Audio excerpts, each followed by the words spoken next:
smells like rubber.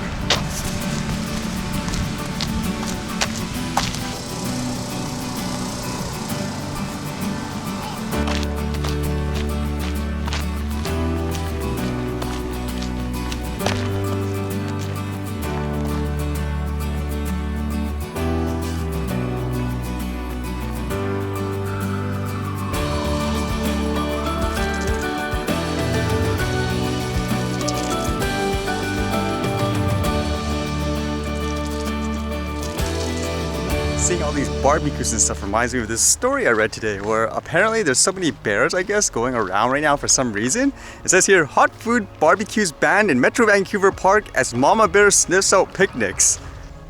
This one's further east, but it says hungry bears roaming through an urban park in Metro Vancouver have prompted a warning for picnickers and park users hoping to prepare tasty alfresco treats. I know just recently, not too far from around here, there was a bear that attacked some tourists. It basically thought his backpack had food or something. I've yet to encounter a wild bear just out of nowhere. Then again, I guess that's a good thing, right? And I guess reading that story kind of reminded me of this one I read today, where they often say for things, for example, if there's a fire, like in the forest, an emergency, you should keep your drones and stuff away from it. So this one was a little bit of a twist in some ways, because it seemed like for this report initially they wanted to do a report just about drone flyers flying in places where I guess emergency helicopters would be flying to do things such as taking out fires.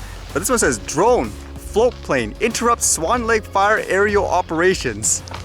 A temporary flight restriction, or TFR, is commonly established around wildfires to allow aircraft engaged in fire operations to operate more safely without intrusions. On Thursday evening, a drone that took off on the side of Sterling Highway violated the TFR. Air Operations Branch Director Tim Foss says the fire personnel heard the drone, then saw the operator. After the operator was approached, he landed the drone and drove away before any official identification was noted. And they mentioned about things like the dangers of it, saying birds have taken down aircraft and caused fatalities. A drone can do the same. An interesting statement here, it says it can go up there, it can get sucked into an engine, it can hit the window, take out the pilot, use your imagination. And again, the interesting thing is it seemed like they did the report initially just to talk about the drone, just based on all the pictures and stuff they show, even with the warning signs. It says, however, a drone wasn't the only aircraft to throw off the aerial operations for the Swan Lake fire. On Friday, a float plane violated the TFR and flew directly over the heli base.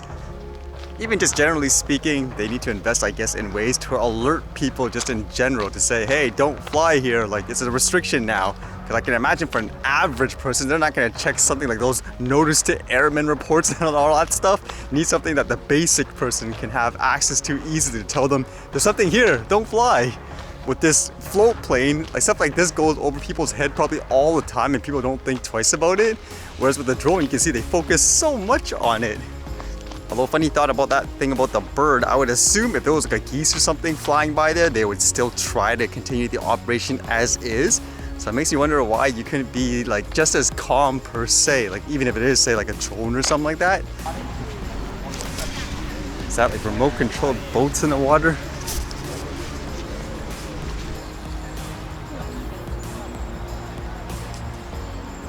You guys were actually interested in what that Beyond Meat tastes like that meatless meat, so to speak?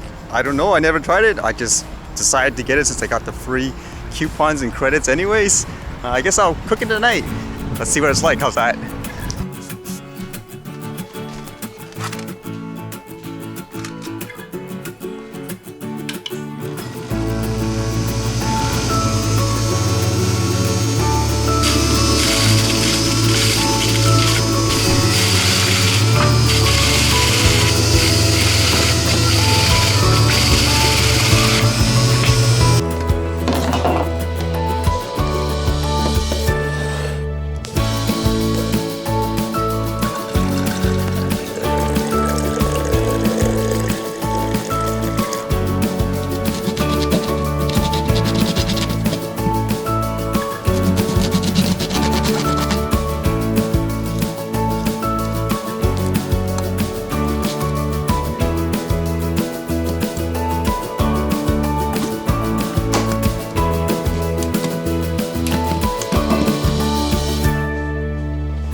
How can you tell it's vegetables? There's no way. If you told someone, there's no way that would be a vegetable.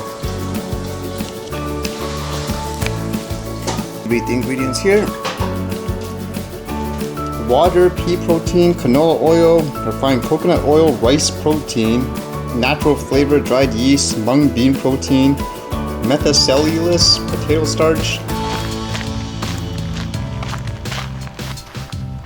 So that Beyond Meat, meatless meat, so to speak, tastes like actual meat? The answer is yes, it does. There's no way, I don't think you can tell. If you basically did a blind taste test and you had the guy guess which one's the quote veggie burger, so to speak, and which one's the meat, I don't think they could tell. The only thing I could say is I could tell it's not beef per se, just because of the texture. I guess for myself, it reminded me more of something like, say, a fish cake with beef flavor. That's how I would say. Or at the same time, the beef flavor is somewhere along the lines of it's like, say, I guess regular beef and a sausage. That's how I would explain it. But generally, if you covered it up like in a burger and stuff like that, it'd be really hard to tell. It is rather pricey too. If you were to pay regular price for that, it'd be about $4 Canadian each. So I don't know if that would be worth it overall, because you could buy like a ton of vegetables and stuff with that. But I've never eaten a vegetarian burger, so to speak. I'm not like a vegetarian, but like I said, that thing comes really close to meat. Overall, it tasted good. So if you wanted, I guess, an alternative, I guess that would be an option. It's just a matter of the price and stuff, I would say.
Alright, see you guys later.